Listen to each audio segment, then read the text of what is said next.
Coucou mes passionnés abonnés, bienvenue sur votre chaîne YouTube pour votre vidéo tennis du dimanche 14 février 2021. J'espère que vous allez toutes et tous bien. Avant de commencer cette vidéo, je souhaite faire une mention spéciale à mon ami, et j'insiste bien à mon ami Caritor Prono, alias Vincent, qui a parlé de moi sur sa chaîne ce matin. C'est de sa propre initiative, il n'était pas obligé. J'apprécie beaucoup parce que Vincent, on se connaît depuis longtemps. Depuis la création de sa chaîne, effectivement, on se connaît, on n'a jamais perdu contact. Et c'est un mec qui est sympa, bien évidemment, mais qui est très très sérieux dans son approche des paris sportifs, dans son approche effectivement semi-professionnelle, parce que Vincent, il a une approche semi-professionnelle, voire une approche professionnelle. Et je le remercie énormément parce que ça m'a beaucoup touché.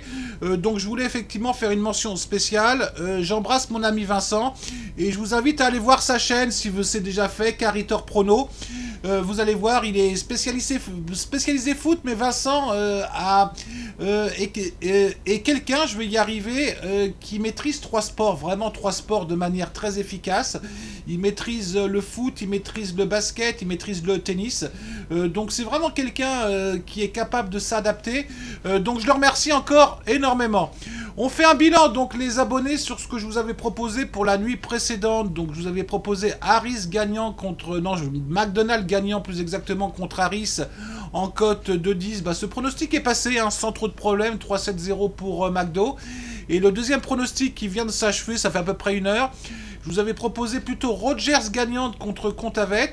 Ce pronostic est passé également avec une Rogers qui a très mal démarré. 3-0 pour Contavet. Je me suis dit, oh là là, où est-ce que j'ai été? Et puis finalement, victoire 2-7-0 de Rogers. Donc ça fait plaisir. On apprécie quand c'est bon, on apprécie. Mais on ne s'enflamme pas. Alors pour la nuit prochaine, les passionnés, j'ai longuement hésité à vous proposer des pronostics parce que je me suis dit, après une bonne journée, on a tendance un petit peu à se vautrer.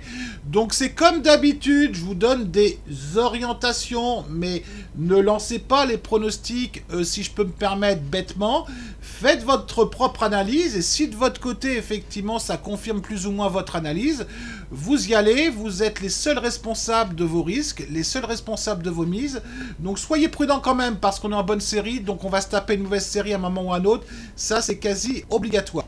Alors le premier match que je vous ai retenu, c'est le match entre Swiatek et Alep. C'est un match qui n'est pas évident du tout. Alep est légèrement favorite de ce match-là, mais les books, en fait, ils sont comme nous, c'est qu'ils savent pas. Parce qu'on a vraiment des codes qui sont quand même très proches. On a à peu près 1,72 d'un côté pour Alep, 2,10 de l'autre. Alors, au niveau du démarrage de ce tournoi, c'est deux joueuses qui ont bien démarré, qui ont été quasi parfaites, puisque Swiatek a gagné à chaque fois 2-7-0 contre Russ, Georgie et Ferro. De l'autre côté, Alep a eu un peu de mal contre Tomljanovic, mais sinon, bon, tranquille contre Cabrera et Kudermetova.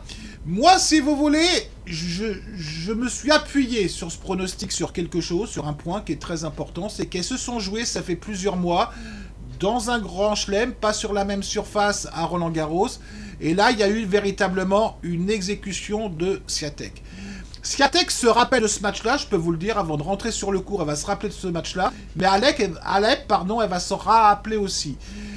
Swiatek, c'est un peu la nouvelle génération, si vous voulez. Elle a envie de tout écraser sur son passage. Elle me fait penser, alors c'est perso, mais elle me fait penser un peu à Andreescu de l'époque. C'est-à-dire une joueuse qui ne doute de rien. Alors, la vraie question est de savoir, est-ce que Swiatek peut gagner ce match-là? Je vous réponds oui, Swiatek peut gagner ce match-là, comme elle peut le perdre. Voilà pourquoi je vais sur ce match-là. Je pense vraiment qu'on est très proche au démarrage d'un 50-50. Donc c'est pour ça que je vais plutôt aller sur Swiatek win. Le deuxième pronostic que je vous propose, alors celui-là c'est un pronostic de cinglé, mais j'ai envie d'y aller aussi. J'ai retenu le match entre Aliassime et Karatsev. Donc ces deux joueurs qui tournent très bien depuis le début du tournoi, puisqu'Aliassime a battu Steve, a battu Ducourt et a exécuté, il faut être honnête, presque exécuté Shapovalov 3-7-0. Bon, c'est pas forcément une exécution dans le score, mais effectivement, il a été très très efficace.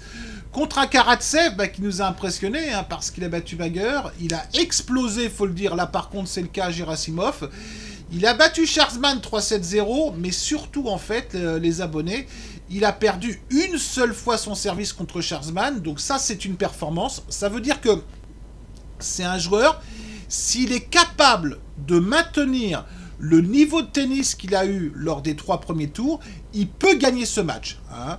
L'interrogation, par contre, que j'ai, si vous voulez, c'est l'expérience d'Aliassime, qui a beaucoup plus d'expérience que Karatsev. Karatsev joue pour la première fois pour atteindre un 8e de finale. Est-ce qu'à un moment, il va pas y penser? Est-ce qu'il va pas être pris par l'événement? Est-ce qu'il va pas être pris par l'émotion? Je me dis... peut-être pas, parce que il marche un peu sur l'eau. J'ai l'impression que il peut rien lui arriver. C'est un petit peu le sentiment qu'il donne. Donc j'ai envie de tenter le coup. Bon, celui-là, il est osé, je vous l'accorde. Vous allez voir que la cote est sympa. Donc on y va tout de suite. On résume tout de suite ensemble les 2 pronostics que je vous donne. Donc on y va. Le premier, donc on vient de le voir, je vous conseille plutôt Karatsev gagnant contre Aliassime, cote à 2,65 que j'ai pêché ce matin à 8h30. Le deuxième, donc je vais plutôt sur Swiatek contre Alep, cote à 2,07. Je vais comme d'habitude sur 1% de mon capital. Bon, vous y allez vraiment si vous êtes convaincu. Ces 2 matchs tendus, on peut perdre les 2. Hein. Je vous le dis tout de suite, on peut perdre les 2. Venez pas me dire effectivement demain, Edouard, on a perdu les 2, c'est possible. Gagner les 2, faut peut-être pas exagérer. Je tente le coup, on verra bien. Pendant que je vous ai encore sous la main, je vous invite à rejoindre notre groupe Telegram, qui est un groupe multi-tipster. On a du foot, on a du tennis en complément de ce que je propose, on a du sport américain, on a du rugby. Vous avez le lien dans le commentaire de cette vidéo, dans le descriptif de cette vidéo. Il suffit de cliquer sur le lien et vous arrivez directement sur notre groupe et vous avez effectivement des pronostics chaque jour. Voilà, bah écoutez, j'ai fini pour aujourd'hui. Donc je vais vous souhaiter un très bon samedi à vous toutes et vous tous. Et je vous dis à très très bientôt mes passionnés tennis. Allez, ciao!